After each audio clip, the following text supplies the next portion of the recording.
बिस्मिल्लाहिर्रहमानिर्रहीम, अस्सलाम वालेकुम। मेरा नाम है ज़ीशान नासिर। आप देख रहे हैं नेक्स्ट ग्लोबल। एक पॉलिटिकल पराया जो इस वक्त पाकिस्तान में जारी है और पाकिस्तान तहरीक इंसाफ का जलसा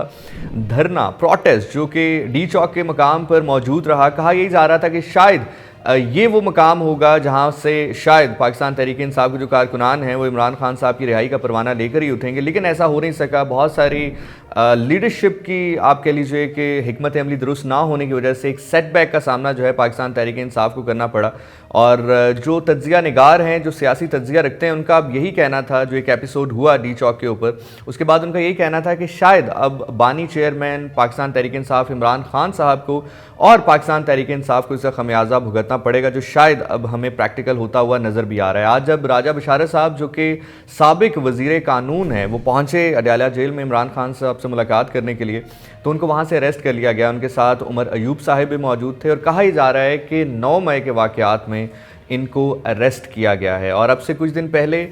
उमर अयूब साहब ने जुडिशल कमीशन से इस्तीफ़ा भी दिया था और अपनी नाम की जगह जो है वो बैरिस्टर गोहर साहब के नाम को नामज़द किया था, स्पीकर कौमी असम्बली को नामज़द करवाया था। और उनको कहा था कि चूँकि उनके ऊपर जो है कुछ केसेस हैं, वो चाहते हैं कि इन तमाम तर केसेस का सामना करने के बाद जो है वो अगर कोई भी एक मेन सीट लेते हैं तो then he would pursue it. But having said that, एक और जो तज्जिया यहाँ पर पेश किया जा रहा है पाकिस्तान तहरीक इंसाफ के हवाले से, वो ये है कि शायद अब एक पायलट मोड में पाकिस्तान तहरीक इंसाफ की लीडरशिप रहेगी। शायद आने वाले दिनों में आपको बहुत ज़्यादा जलसे जुलूस प्रोटेस्ट की कॉल जो है वो नज़र ना आए, क्योंकि अब जो एक रिसेंट सेटबैक हुआ है उसके बाद अपने आप को पॉलिटिकली अलाइन करने के लिए, जो पॉलिटिकल लीडरशिप है उसको अलाइन करने के लिए, एक नई हिकमत हमली तरतीब देने के लिए कुछ वक्त जो है वो पाकिस्तान तहरीक इंसाफ को दरकार होगा। और दूसरी जानिब एक और मौक़िफ़ जो किसी हद तक ठीक भी है, वो ये है कि 20 जनवरी का इंतज़ार किया जा रहा है, क्योंकि बतौर सदर अमेरिका डोनाल्ड ट्रंप जो हैं 20 तारीख को हलफ उठाएंगे, 20 जनवरी को। और जो एक हमदर्दी रही है ओवरसीज़ पाकिस्तानीज़ की जो कि अमेरिका में मुकीम है, जिन्होंने वोट भी किया डोनाल्ड ट्रंप को, उसकी एक सबसे बड़ी वजह ये थी कि डोनाल्ड ट्रंप ने अपनी तकारीर में बारहा दफ़ा जो है वो इमरान खान माय फ्रेंड कह के इमरान खान को मुखातिब किया और ये कहा भी कि डेमोक्रेसी जो है उसको किसी तौर नुकसान नहीं पहुंचना चाहिए। वो तमाम तरह अनासर जो कि डेमोक्रेसी को नुकसान पहुंचाते हैं, यकीनी तौर पर उनका सदेबाब जो है वो होना चाहिए। और इसी हवाले से एक प्रोटेस्ट, एक एहतजाज पाकिस्तानी कम्युनिटी जो अमेरिका में मौजूद है उन्होंने डोनाल्ड ट्रंप के घर के बाहर भी किया, जिसके बाद फ़ौरन ज़ल्मी खलीलज़ाद को जो है वो डोनाल्ड ट्रंप ने कॉल ऑन किया, बुलाया उनको। ज़ल्मी खलीलज़ाद वो शख्सियत हैं जो कि US ambassador to the South Asia रहे हैं। बहुत गहरी नज़र है उनकी कॉन्फ्लिक्ट पर जो साउथ एशिया में मौजूद रहते हैं। यहाँ के जो कल्चर वैल्यूज़ हैं या जो एक पॉलिटिकल परायाज़ हैं उनको बहुत गहरे अंदाज में वो समझते हैं, काफ़ी करीब भी समझे जाते हैं डोनाल्ड ट्रंप के। अगर ये कहा जाए कि ज़ल्मी खलीलज़ाद का जो मौक़िफ़ होगा, जो पॉइंट ऑफ व्यू होगा,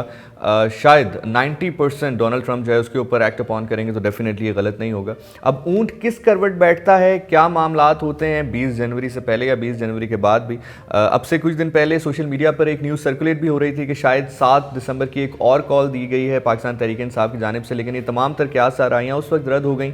जब डिस्ट्रिक्ट एडमिनिस्ट्रेशन जो है उन्होंने अपने वेरीफाइड ट्विटर अकाउंट से ये अनाउंस किया कि ऐसा कुछ भी नहीं है, ये एक फ़ेक न्यूज़ है जो इस वक्त सोशल मीडिया प्लेटफॉर्म्स पे जारी है। इसके अलावा सोशल मीडिया प्लेटफॉर्म्स पर एक और ख़बर जो कि यकीनी तौर पर आप कह लीजिए कि मैटर ऑफ कंसर्न है, वो ये है कि कुछ जगहों पर ये रिपोर्ट किया गया है कि जो पुलिस की पिकेट्स हैं वहाँ पर बाकायदा लोगों को रोक के उनके मोबाइल चेक किए जा रहे हैं, उनका सोशल मीडिया अकाउंट चेक किया जा रहा है। और ये देखा जा रहा है कि कहीं पर वो कुछ अनासर के अगेंस्ट या उनके हक़ में जो है वो बयानिया तो तरतीब नहीं दे रहे। अगर ऐसा हो रहा है, बिकॉज़ मुबैना तौर पर ये ख़बर है, लेकिन अगर ऐसा हो रहा है तो डेफिनेटली वी कंडेम इट, क्योंकि किसी का भी सोशल मीडिया अकाउंट जो है चेक करना या किसी का भी जो मोबाइल है वो एक बहुत ही एक प्राइवेट प्रॉपर्टी होती है, पर्सनल प्रॉपर्टी होती है, उसमें इंटरवीन करना definitely it is not something we should be allowing it. और यहाँ पर फ़याज़ुल हसन चौहान साहब जो कि साबिक वज़ीर भी रहे हैं पाकिस्तान तहरीक इंसाफ के दौर में, उनका एक बयान बड़ा इंटरेस्टिंग आया है और उन्होंने कहा है कि पाकिस्तान तहरीक इंसाफ के बानी चेयरमैन इमरान खान साहिब की जानिब से जो उनकी पॉलिटिकल लीडरशिप है उन्होंने राब्ता किया है प्रेसिडेंट ऑफ पाकिस्तान यानी कि आसिफ अली जरदारी साहिब से, और ये कहा है कि आप जो है वो इस पॉलिटिकल इंटरवेंशन को जो है वो थोड़ा सा सेट करें, थोड़ा सा मामलात को बेहतरी की जानिब लेकर जाएं। बिकॉज़ मेरी ज़ाती राय के मुताबिक भी अगर पाकिस्तान तहरीक इंसाफ के जो कारकुनान हैं वो ये सोचते हैं कि डोनाल्ड ट्रंप के आने के बाद मामलात बेहतर हो सकते हैं पाकिस्तान तहरीक इंसाफ के लिए, तो मेरा एक सवाल है बीइंग अ पाकिस्तानी कि इमरान खान साहब का तो पूरा बयानिया ही इसी के ऊपर खड़ा है। जब उनको हुकूमत से हटाया गया तो उनका तो पूरा बयानिया ही इसके ऊपर था कि अमेरिका की साजिश या अमेरिका की जो मुदाखलत है वो नामंजूर। तो अगर वो उस टाइम पर नामंजूर थी तो फिर आज मंजूर कैसे हो जाएगी, और अगर आज मंजूर है तो फिर उस टाइम पर नामंजूर कैसे हो गई थी। In my capacity if you will ask me, या एक जनरल ओपिनियन भी हम लोगों से लें तो पाकिस्तान के हक़ में शायद बेहतर यही होगा कि एक पॉलिटिकल एक्टिविटीज़ के थ्रू अगर पाकिस्तान तहरीक इंसाफ एक बार फिर से अपना वैक्यूम क्रिएट करती है और सियासी सरगर्मियों के साथ वापस आती है, जिसमें जलसे हो सकते हैं, पावर शोज़ हो सकते हैं। लाजमी नहीं है कि आप डेमोक्रेसी का जो हुस्न है वो इसी से बढ़ाएं कि आपने रोड ब्लॉक करना है या प्रोटेस्ट जो है कंटेनर्स की सियासत करनी है। आप जलसे करके, आप जो है अपना पावर शो करके, लोगों को मैदान में ला के,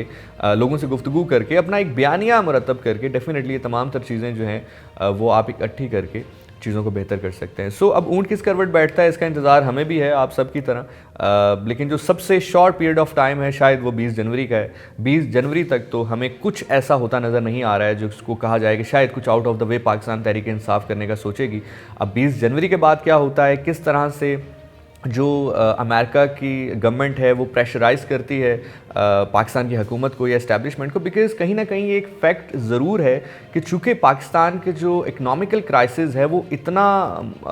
तवील पकड़ चुका है, इतना तूल पकड़ चुका है कि उसको डिपेंडेंट होना पड़ता है अब बहुत सारे अनासर के ऊपर, जिसमें सबसे बड़ा जो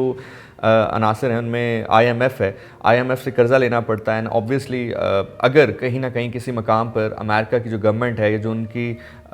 स्टेट है, वो ये नहीं चाहेगी कि जो हो रहा है पाकिस्तान में या डेमोक्रेटिकली जो उनको लगता है कि पॉलिटिकली करेक्ट है और पाकिस्तान में नहीं हो रहा है, तो अगर वो उसको यहाँ पर नाफिज करना चाहते हैं तो यकीनी तौर पर वो इस चीज़ की जानिब जाएंगे कि जी हम IMF के कर्ज़े रोक लेते हैं या जो बेल आउट है उसको रोक लेते हैं। यकीनी तौर पर फिर एक प्रेशर जो है वो यकीनी तौर पर गवर्नमेंट पर आएगा और फिर गवर्नमेंट को फैसले जो है वो उस अंदाज से लेने पड़ेंगे। सो एक इंटरेस्टिंग सिचुएशन है, इंटरेस्टिंग मामलात हैं, आगे क्या होने वाला है डेफिनेटली हमें भी आपकी तरह इंतज़ार है। हमारे साथ रहिए।